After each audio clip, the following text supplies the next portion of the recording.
여러분 안녕하십니까? 다양한 뉴스가 가득한 방송 IHQ 리포트 홍채린입니다. 4월 17일 월요일 뉴스 시작하겠습니다.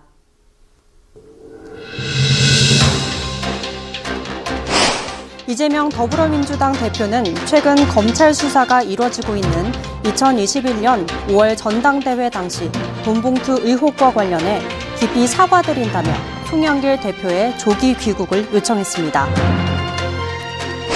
3곳 이상의 금융기관에서 돈을 빌린 다중 채무자이면서 신용 등급이 낮거나 소득이 적은 30대 이하 청년층이 지난해 한 해에만 4만 명이 늘어난 것으로 나타났습니다.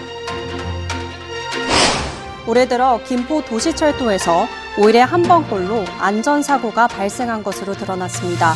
주요 사고 유형은 호흡 곤란과 의식 저하였고 밀리거나 압박당해 다치는 경우도 있었습니다.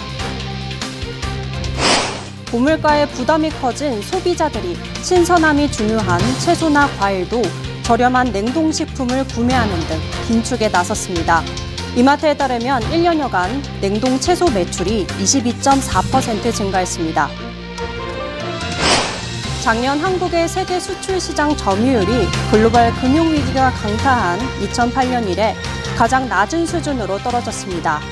한국 수출액은 2.74%로 2년 연속 하락세입니다.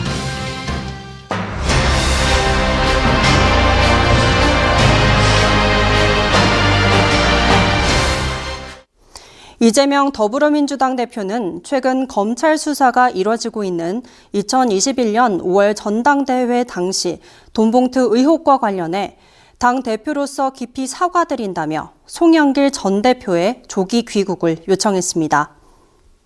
이 대표는 17일 국회에서 열린 최고위원회에서 최근 우리 당의 지난 전당대회 관련 불미스러운 의혹 보도가 이어지고 있다며 당은 정확한 사실 규명과 사태 수습을 위해 노력하겠다고 말했습니다. 이어 이를 위해서 송영길 전 대표의 조기 귀국을 요청했다는 말씀도 드린다고 밝혔습니다. 한편 검찰은 자금 조달을 제안하고 직접 전달한 것으로 지목된 강래구 한국감사협회 회장을 16일 소환 조사했습니다.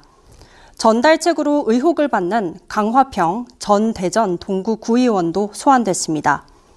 검찰은 이들이 전당대회를 한 달 앞둔 2021년 4월 당대표 경선에 나선 송영길 의원에 대한 지지표를 확보하기 위해 국회의원을 포함한 당 관계자들에게 돈을 뿌렸다고 보고 있습니다. 총 금액은 9,400만 원가량입니다. 강래구 회장은 이번 의혹에서 돈 조성을 제안하고 또 돈을 마련해 전달까지 한 의혹을 받습니다. 강화평 전 의원은 전달책 역할을 한 것으로 전해졌습니다.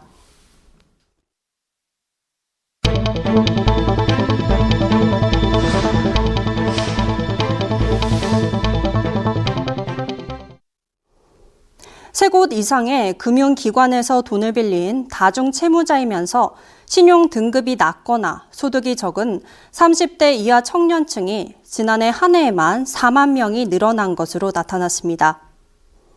17일 한국은행이 국회 기획재정위원회 소속 진선미 더불어민주당 의원에게 제출한 자료에 따르면 지난해 말 기준 30대 이하 청년층 취약차주는 46만 명으로 집계됐습니다. 이는 전체 취약차주의 36.5%에 해당합니다. 한은은 3곳 이상 금융기관으로부터 대출받은 다중채무자이면서 저신용 또는 저소득인 대출자를 취약차주로 분류합니다. 이들은 고금리 시기 대출 상환 능력이 떨어질 가능성이 높습니다. 특히 전체 취약차주 수는 1년 동안 6만 명이 증가했는데 30대 이하 청년층에서만 4만 명 늘었습니다. 청년층이 차지하는 비중이 66%를 넘는 셈입니다. 지난해 말 가계대출 연체율도 전 연령대에서 다시 오르는 추세를 보이고 있는데요. 특히 3곳 이상 금융기관에서 돈을 빌린 다중채무자의 연체율이 1.1%로 1년 전보다 0.2%포인트 올랐습니다. 진선미 의원은 고금리 시기에 취약차주의 대출과 연체가 늘면서 이자 부담이 크게 높아질 우려가 있다며 국민의 이자 부담을 낮추기 위한 더불어민주당의 민생금융 위기 대응책을 즉각 시행해야 한다고 밝혔습니다. 올해 들어 김포 도시철도에서 5일에 한 번꼴로 안전사고가 발생한 것으로 드러났습니다. 주요 사고 유형은 호흡 곤란과 의식 저하였고 밀리거나 압박당해 다치는 경우도 있었습니다. 17일 더불어민주당 김주영 의원이 김포 도시철도로부터 받은 자료에 따르면 올해 1월부터 지난 11일까지 김포 골드라인에서 발생한 안전사고는 모두 18건으로 집계됐습니다. 최근 김포 골드라인의 과도한 혼잡도와 안전 문제가 불거진 가운데 실제로 101일 동안 5.6일에 한 번씩 사고가 이어진 것입니다. 이 가운데는 의식을 잃고 쓰러진 5건의 사고와 과호흡이나 호흡곤란 관련 사고 5건, 혼잡으로 인한 압박으로 다친 경우 2건 등이 포함됐습니다. 김포공항역에서는 지난 11일 10대 여고생과 30대 여성이 호흡곤란 증상을 호소해 119 구급대에 응급처치를 받은 바 있습니다. 앞서 지난 3일에는 열차 안에 있던 승객 2명이 각각 공황장애 증상을 보이거나 하차 직후 구토 증세를 보이기도 했습니다. 시민들의 생명까지 위협할 수 있는 상황을 조속히 해결해야 한다는 목소리가 커지고 있는데요. 이에 김주영 의원은 단기 대책에서 나아가 문제의 근본 해결을 위한 광역 철도망 구축이 조속히 추진돼야 한다고 강조했습니다.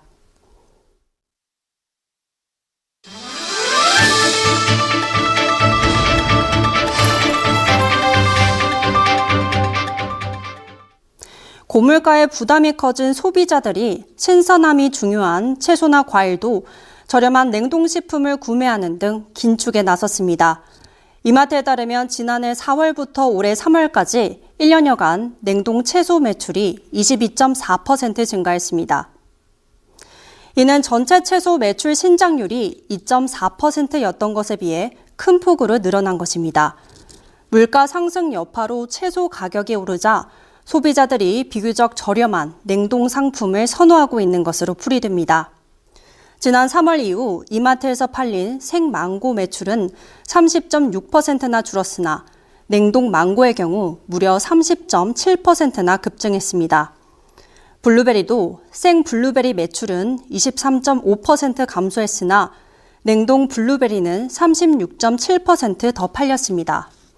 더불어 돼지고기도 가격이 급등하면서 냉동 삼겹살이 인기였습니다. 지난해 4월부터 올해 3월까지 1년간 이마트에서 냉동 돼지고기 매출은 42.4% 늘었습니다. 다만 생고기를 포함한 전체 돼지고기 매출은 3.1% 증가한 데 그쳤습니다. 이마트 관계자는 고물가 상황에 경제성을 고려한 소비가 늘면서 가격 경쟁력과 상품성을 갖춘 냉동 상품이 인기를 끌고 있다고 말했습니다.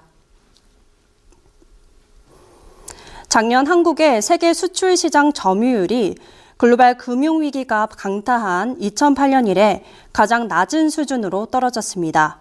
한국 수출액은 2.74%로 2년 연속 하락세입니다.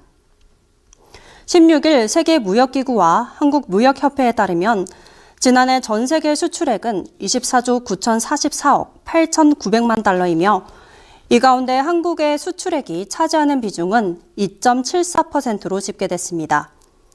이는 한국의 세계 수출 시장 점유율이 2020년 2.90%에서 2021년 2.88%로 떨어진 데 이어 2년 연속 하락한 것입니다.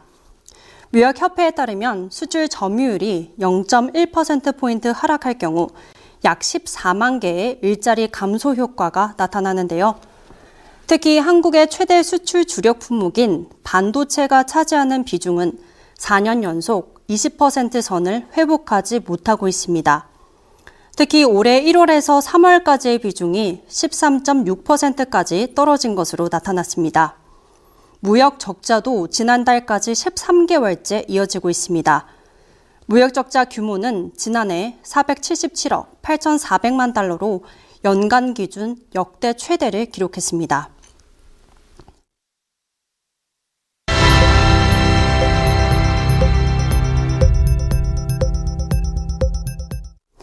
구광모 LG 대표가 상속세 일부가 과다하게 부과됐다며 과세당국에 소송을 제기한 사실이 뒤늦게 알려졌습니다. 비상장 주식에 대한 평가가 세무당국과 너무 달라 소송을 제기한 것으로 보입니다. 구광모 회장은 지난해 9월 서울행정법원에 용산 세무서장을 상대로 상속세 부과처분 취소 소송을 제기했습니다.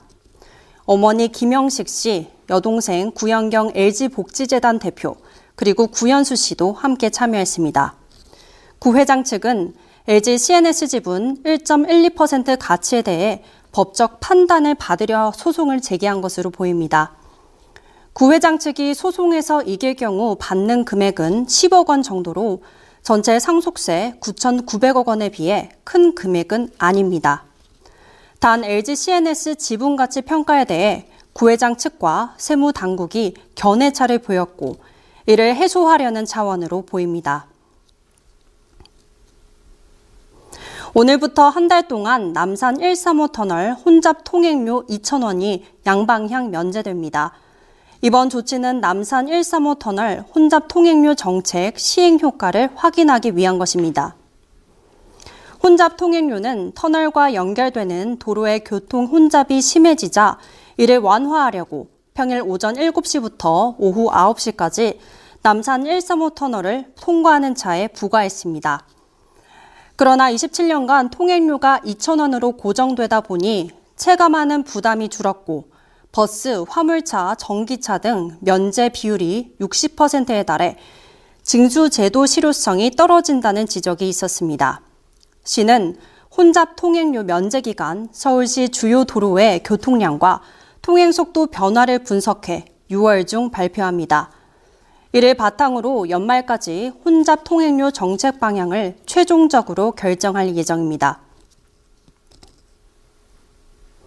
수도권 일대에 주택 2,700여 채를 보유한 이른바 건축왕에게 전세 보증금을 돌려받지 못한 20대 피해자가 사망했습니다. A씨는 사망 전 극심한 생활고에 시달린 것으로 알려졌습니다. A씨는 125억 원대 전세 사기 혐의로 재판받는 건축업자 B씨로부터 오피스텔 보증금 9천만 원을 돌려받지 못한 피해자입니다. 그는 사망하기 며칠 전 어머니에게 전화를 걸어 2만 원만 보내달라고 하는 등 극심한 생활고에 시달린 것으로 전해졌습니다. A씨는 최근 수도요금 6만 원도 제때 내지 못해 단수 예고장을 받았습니다. 앞서 지난 2월 28일 미추홀구 빌라에서도 보증금 7천만 원을 받지 못해 30대 피해자가 숨진 바 있습니다. 이어서 날씨입니다. 내일은 전국에 비 소식이 있습니다. 비는 경기 북부 지역에서 시작돼 전국으로 확대되겠습니다. 비는 저녁쯤 그칠 전망입니다. 내일 오전 날씨는 춘천 9도, 서울, 대전, 대구, 전주 12도, 제주 17도 예정입니다. 오늘 준비된 뉴스는 여기까지입니다. 월요일 IHQ 리포트 마치겠습니다. 저희는 내일 저녁 5시에 다시 찾아뵙겠습니다. 시청해주신 여러분 고맙습니다.